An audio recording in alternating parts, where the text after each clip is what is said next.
జగన్మోహన్ రెడ్డి ప్రభుత్వం అధికారంలోకి రాకముందు పేదవాళ్ళకు ఒక మాట, అధికారంలోకి వచ్చినాక పేదవాళ్ళందరికీ అరచేతిలో వైకుంఠం చూపిస్తూ ఉన్నారు.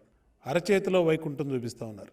ఆ రోజు అర్హులందరికీ ఇల్లు కట్టిస్తాం, నివాస యోగ్యంగా ఉన్నటువంటి ఇంటి స్థలాలను ఉచితంగా ఇస్తాం అని చెప్పి ఊకదంపుడు ఉపన్యాసాలు ఇచ్చారు.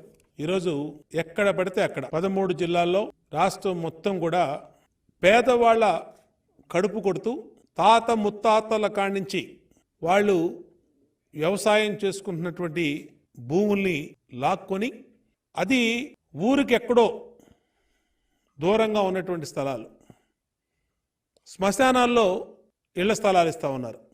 శ్మశానాల్లో ఇళ్ల స్థలాలు ఇస్తూ ఉన్నారు. అట్లాగే చెరువులుగా ఉన్నటువంటి వాటిని ఇళ్ల స్థలాలు చేసి దాన్ని నివాసయోగ్యంగా లేనటువంటి వాటిని పేదవాళ్ళకి స్థలాలని చెప్పి పేద ప్రజల్ని మభ్య పెడుతున్నారు. కొండల మీద, కొండల చుట్టూత, అంటే తొండలు కూడా గుడ్డులు పెట్టనటువంటి చోట్ల, తొండలు కూడా గుడ్డులు పెట్టనటువంటి చోట్ల